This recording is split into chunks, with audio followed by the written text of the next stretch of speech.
Welcome, Team Encore. I'm excited. We've got a fascinating guest on our show today, Cory Powell. Cory, how are you doing? I'm doing well. How are you, Steve? Great, great. For the folks at home, Cory is the co-founder of the Outlaw Tour, a professional golf tour for development tour players out of Phoenix, Arizona. He's a past D1 golf athlete. Additionally, he's been a professional golfer and an entrepreneur through and through. Cory, welcome onto our show. Thank you. I appreciate it. Appreciate the introduction. My pleasure. Can you give our viewers a sense of how you came about founding the Outlaw Tour? Certainly. As you mentioned, I was a former professional athlete. So I relocated to Arizona in 2010 from small town in California. And I turned professional summer of 2010. I competed full time for the most part, 2010 until about 2015, early 2016. And by no stretch of the imagination did I ever compete on the PGA Tour or Korn Ferry. I was a journeyman, much like the players that compete on the Outlaw Tour. But I created a small tech startup, kind of an idea in 2015. Summer of 2016, I was asked to be an advisor, help start a new pro tour in Arizona. At the time, the market was pretty unstable. There was some tours in the past that sprung up and promised the world and didn't deliver. So player trust was a little shaky at the time. Um, I brought on one of my business partners, Jesse Berghardt, who had been running really skins games and kind of a pseudo developmental tour in the Valley for about 8 years. We did some due diligence and work and put things together for this company that wanted to start a new pro tour. And really, things just didn't mesh between us and the company. And so they didn't really want to move forward with the start of the tour. And being someone that doesn't like to work a lot for free, we're standing in a parking lot, and I had some startup capital, and I said, hey, dude, like, we have an idea. I think we can really create something that really benefits the players, our peers, guys that we used to play with. Let's roll the dice and start a new pro tour. And so that was September of 2016. Did all of our due diligence, DBA, and November of 2016, we launched the first Outlaw Tour event. Had a whopping 20 players in the field. Joel Damon, PGA Tour player, was our first winner of our first event. So that was kind of how things started. And that was back fall of 2016. 2017, we kind of rolled out our full season of Outlaw Tour. Great. And I've heard you describe it as kind of like spring training for golfers. Leading up to Korn Ferry, the PGA Tour. So just for our viewers who might not be familiar with kind of the mini tour atmosphere in terms of players, whether it's amateurs or just professionals, can you maybe give us a sense of how it kind of fits into the ecosystem of the professional golf world? Certainly. So as most, I would say, avid enthusiasts or fans are aware, the PGA Tour is the top echelon of professional golf. Below that, you have what's now called the Korn Ferry Tour, which would be their stepping stone to the PGA. And then below that, you have their developmental system, which they have PGA Canada, PGA Latin America, PGA China. And below that, you have what's called the developmental tours, which would be your spring training leagues, similar to like minor league baseball, that really you get a gamut of all the players from PGA, Korn Ferry, D1 athletes, D2, D3, your local country club scratch golfer that wants to give professional golf a try. I mean, it's really a mixed bag of professionals, but the talent level from top to bottom, I mean, it's really, really competitive.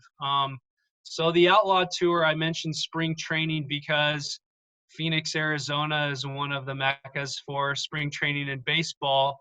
And a lot of that's predominant because of the weather in the season.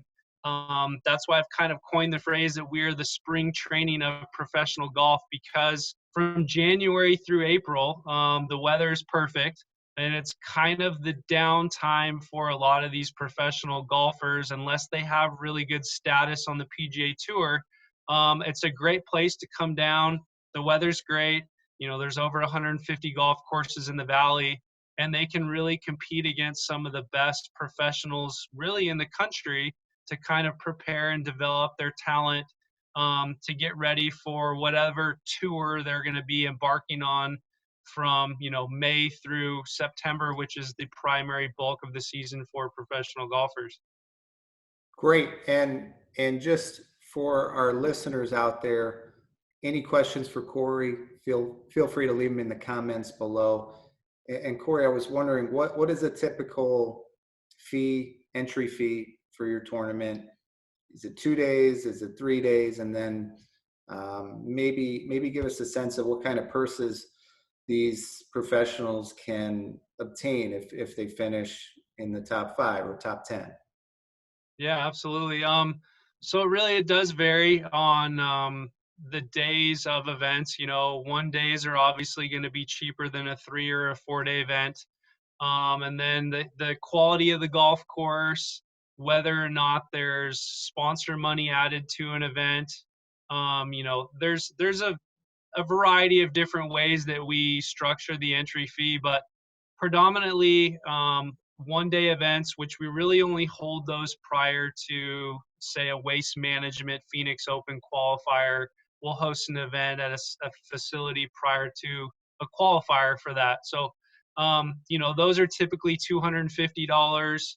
A 2 day event could range from $450 to $550, $600, and then 3 day events, like I said, depending on sponsor money, bonuses, things of that nature, range anywhere from $600 to upwards of $800 for a 3 day event. So the idea is, golf is expensive, and professional golf at the developmental level is expensive, from entry fee to travel, and there's a lot of things that go into it. And so when I was a player, I was very conscious of, you're always conscious of where your money's going, from entry fee to, am I going to drive to this event, or am I going to fly to an event, or you're bunking with 3-4 other guys in a hotel room. And so as a player, I was always conscious of that. And so when we developed the tour, the end goal is, it's a 3 to 5 year time span of when you decide to turn pro, and really giving it your all to really become comfortable and gain the experiences to really, I would say, put yourself in the right opportunities to advance to the next level. And so from an operator, my belief is, we're trying to keep money in players' pockets as long as absolutely possible. So keeping the entry fee price, as low as we can within reason. We have to pay green fees and pay staff to run events, and hosting fees and all these things that go into operating it. But it's trying to keep money in players' pockets as long as possible. And then with that, purse size, we want to put as much money as we can into the purse. And so we're not the PGA Tour. We don't get a lot of corporate sponsors and things of that nature.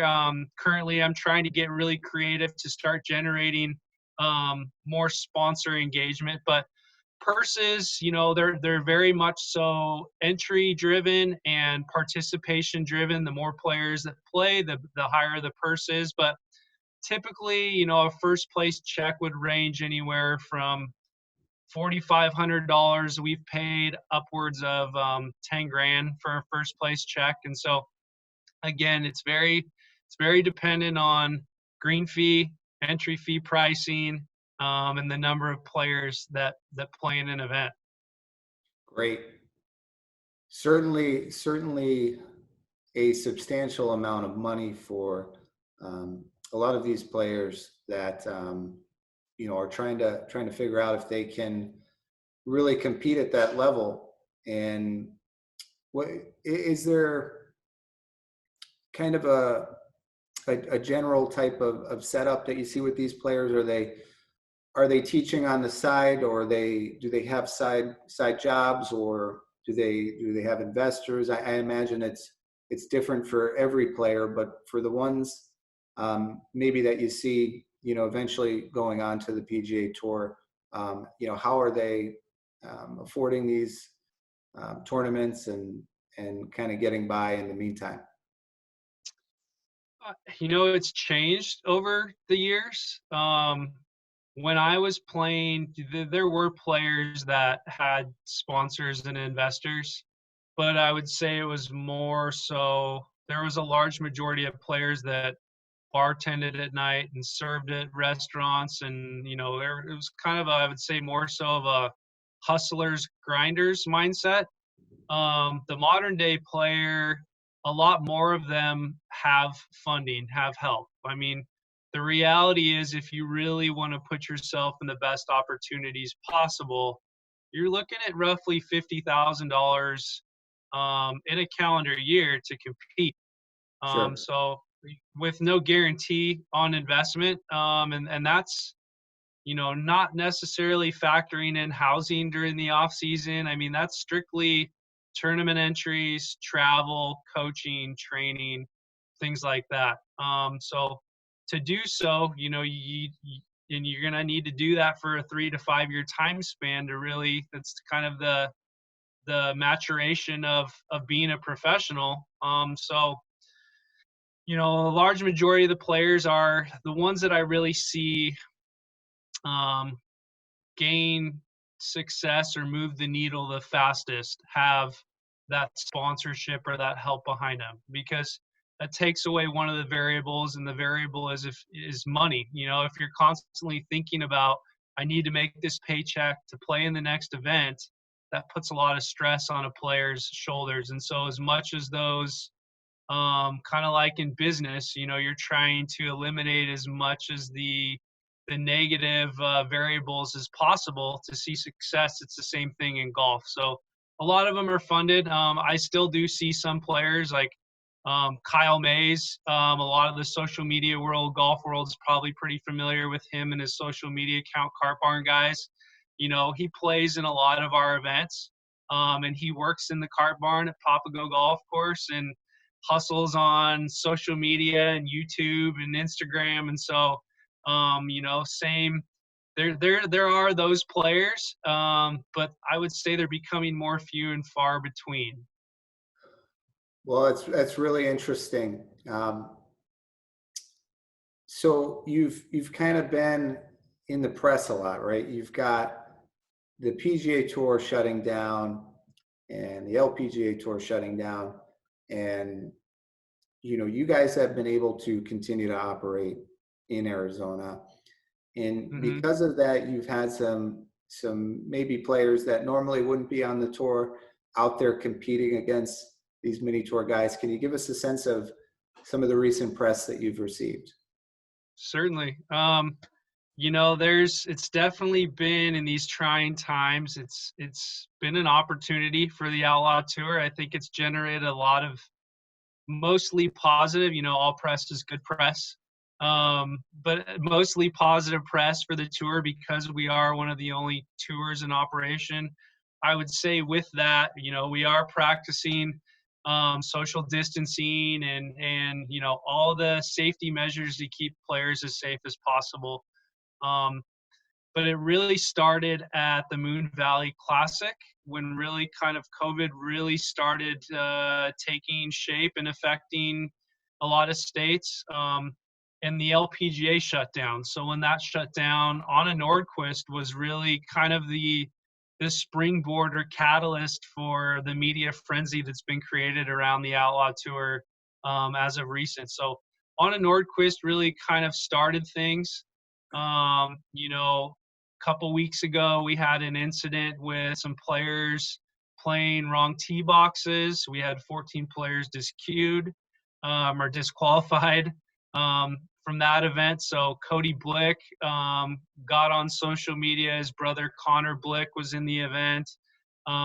This last week, Alex Cheka, who plays on the PGA Tour, has been competed in his first event.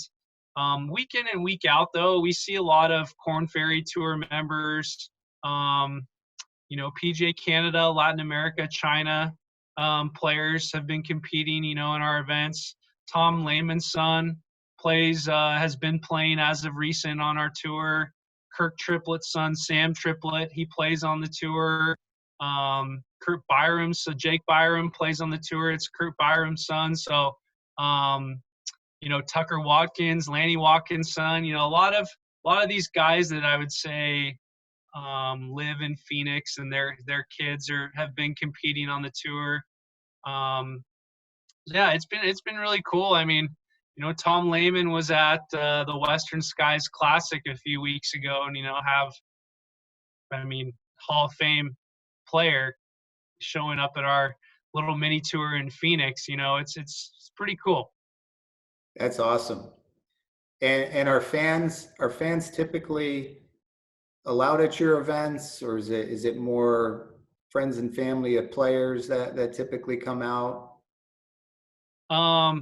As of late, we discourage all fans to stay home and quarantine, Right. quarantine in place. But in a typical scenario, a typical environment, with the more fans, the better. We highly encourage, people, enthusiasts of the game, to come out and watch, the future stars of tomorrow. I mean, a player you watch playing in an Outlaw event could be winning the U.S. Open in a couple years. And the level of talent, will surprise you. I would say, the golf courses are a little different than you would see in New York or, Buffalo. You're probably going to be more parkland, tree-lined golf courses. Desert golf is a little more conducive to scoring, but, Carson Roberts won the Orange Tree Classic this last week, shot 63, 64, 67, I believe. And so, 23 under par in 3 rounds of golf. It's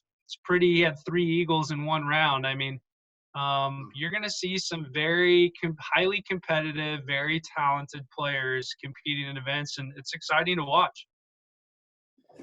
And here in New York, Governor Cuomo recently shut the golf courses down. My understanding is your season is already winding down just based on normal, the normal start and finish of it. Do you have any sense of your state's, developing position on golf, and do you have any more tour events coming up? We do have some events upcoming because PGA Canada Q School has been kind of postponed because we are really the only state that's allowed to facilitate these professional events. We're going to take advantage of the situation and kind of extend the season so players have a place to play and continue to keep their game sharp for when everything kind of gets back to normal. So we're going to add some events in May and possibly into early June. As far as the state shutting down golf, it's kind of a day-to-day basis. We're kind of just taking things as they come. The weather is getting nicer. We're starting to warm up and creeping closer to those triple-digit temperatures. I've heard that the virus doesn't like heat, and so that would bode well in our favor in Phoenix, just being a product of our environment and climate. So, like I said, I'm kind of just taking things day by day and seeing how things progress, hopefully in a positive manner for everyone's sake. But yeah, just we will continue to operate for as long as we can and facilitate for our players. Great. Yeah, I've heard mixed things in terms of the heat and the virus, and certainly would love for it to be something that slows down as we come into warmer weather here in the Northeast and in Arizona. certainly you guys get some hot temperatures. So hopefully that is the case on that. If you had to give us some highlights from the start of the 2019 season leading into 2020, what would you say your highlights from the tour event? Oh, 2019, we typically start off at McCormick Ranch Golf Club, which is the host site for the Waste Management Phoenix Open Monday qualifier.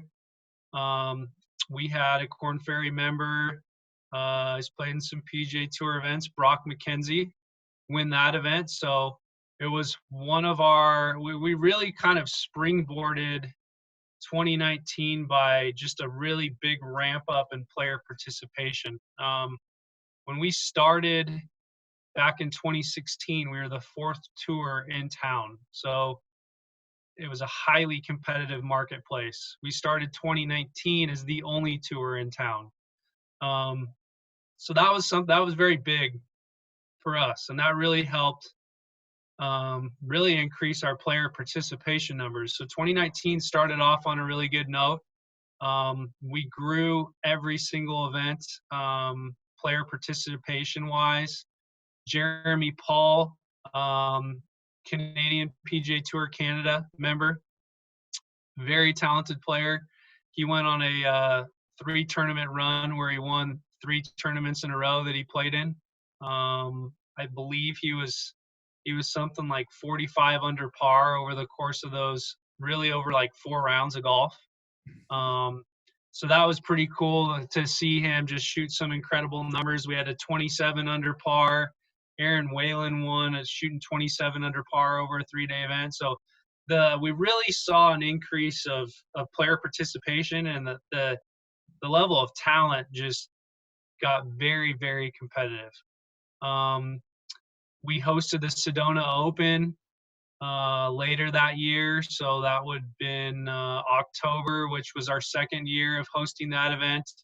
That number, it's just really cool to see a lot of the events grow year over year. We started out our first season, I think, averaging 22 players per event. In 2019 into 2020, I believe we were averaging 62 players per event. So it's been really cool just to see that growth. We actually, not many people know this, but we sold the tour January of this year to Michael O'Leary, who owns the Golden State Tour out of California. They're a 501c3, oldest mini tour in the country. They've been around for 38 years. I kind of have a philosophy of I like to do things for the good of the many and not just the few, and felt that I did as much as I could in Phoenix. And Mike was kind of trending into the Phoenix market, and there was an opportunity to kind of really compound on the spring training of professional golf by getting involved with him. And so I am now more so a consultant and advisor for both tours. Still very, very, very involved, just not so much on the day-to-day operations. It's going to be exciting to see what takes place. I can't really share too much, but we've created some very exciting partnerships and strategic alliances that will really give players a lot more opportunity to grow their game and play at a much higher level. But yeah, we're here to really I'm trying to kind of disrupt the industry a little bit. I'd like to see more players have a better chance of getting to the PGA Tour outside of the norm that's been put in place of, you have to go through Korn Ferry to get to PGA. And I think there's a very large talent pool that is being kind of missed out on. And, I'd like to see, more players have more of a chance. Well, congratulations on the sale of the tour. And for listeners just joining us, I've got Cory Powell here, co-founder of the Outlaw Golf Tour there in Phoenix, Arizona. Matt Gursky, tell me about him. You mentioned him being an up-and-coming player, 300-yard 2-iron. Is that even possible? Yeah, so it's Matt Gurska. Okay. He is from Pennsylvania, a suburb outside of Philadelphia. He's been playing on our tour for about 2 years, maybe 3 years now. He's been a very loyal competitor, loyal to the tour. Awesome guy. Kid is just an absolute natural athlete. You know, you hear Phil Mickelson talk about he's got the calves of Adonis. Well, Matt Gurska has got some serious calves. This guy, he definitely can move the ball. He does. He hits a 2-iron about 300 yards. The ball just comes off the club face at a different velocity than most. You know, you've got guys that can hit it far, but Matt's got another gear in his gearbox. He won his first professional event on our tour earlier in the year, the Las Colinas Classic. It's been fun to watch his progression from when he first moved out to Phoenix and his first season playing, and just slowly getting better and better and better and more comfortable. He qualified into a Korn Ferry Tour event last year, made it into the Phoenix Open Monday qualifier this year, missed by a couple. I mean, Matt Gurska will be a name that becomes familiar in announcers' vocabulary in the near future. Well, certainly be a name we at Encore and our fans will be watching. Final question for you, Cory. How do you see the Outlaw Tour evolving, and what's in store for next season? It's a good question.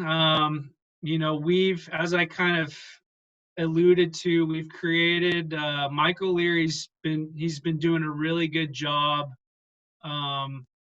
networking and creating relationships that can help compound the growth of the tour and opportunities for players. I can't let the cat out of the bag exactly yet, but there's been a very big relationship created with one of the top 5 tours in the world, which will give players opportunity that otherwise hasn't been created. I mean, at least in the last decade. And so, you know, that's kind of the mission of the tour. Is we don't want to just be a mini tour, but a true developmental system that helps players advance their career at a more accelerated pace and educates them along the way. So we'll always be pushing the needle that way. As far as events go, you know, as I mentioned, we're going to add some events in May and June. We're watching closely as what's going to go on with, you know, Korn Ferry Q School and PGA Canada Q School. You know, I know as everyone's probably seen, the U.S. Open and Masters have all been kind of moved around into the fall. So we do have the Sedona Open. We're going to be adding a new Pro-Am in October as well, kind of create a 2-event schedule up in the Sedona Flagstaff area in about a 7-day window. We'll be adding a big kind of state open style event this fall in California.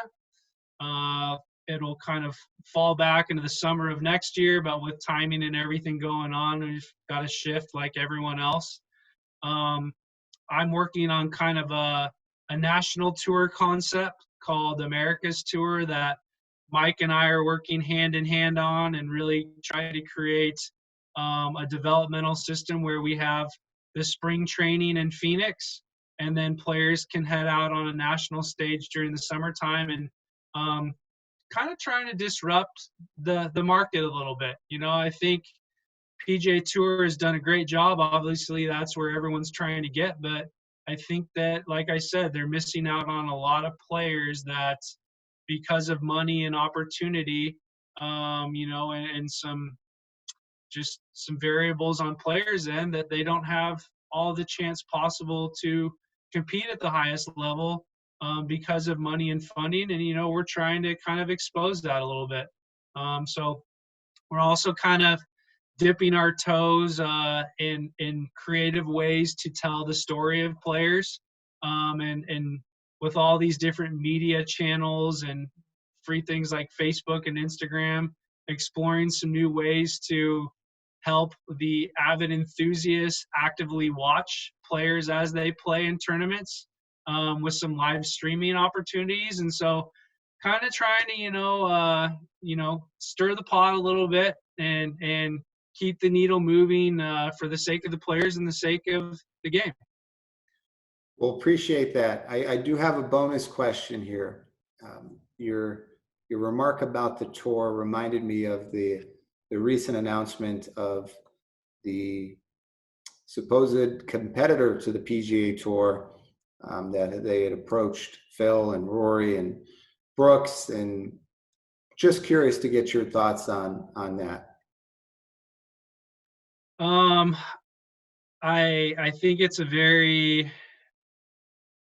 advantageous play on the Premier Golf League. I see why they would be hopeful to get the top 48 players. I mean, at the end of the day, sponsorship is all about eyeballs and numbers. And, if you have Tiger Woods and Brooks Koepka and you have the best players in the world competing on one tour, I mean, all the eyeballs are going to be watching them. So I think that it was a good play. I am not very optimistic on them being able to execute on the tour, because I think, let's be honest, the PGA Tour it's essentially the governing body of professional golf, and it's going to be very hard to compete or take players away from something that has given them the lifestyle and the opportunities that they might not otherwise have. Sure. And so I think that at that level, when you're trying to compete, with the PGA Tour, or in football, if you're trying to compete with the NFL, I think that you can possibly dip your toes and steal a little bit of the market or take a little bit of it, but it's going to be very hard to take those players away from, the PGA Tour, the Masters and US Open and all these tournaments that embody professional golf. It's going to be a tough play. Well, thank you, Cory. Appreciate you joining us. For the folks at home watching, please leave your comments below for us. We will be here answering them. Really appreciate having you on, Cory. Thank you so much. Thank you, Steve. Really appreciate the opportunity and your time. Great. Cheers. Take care. Thank you. Likewise. Be safe. Cheers.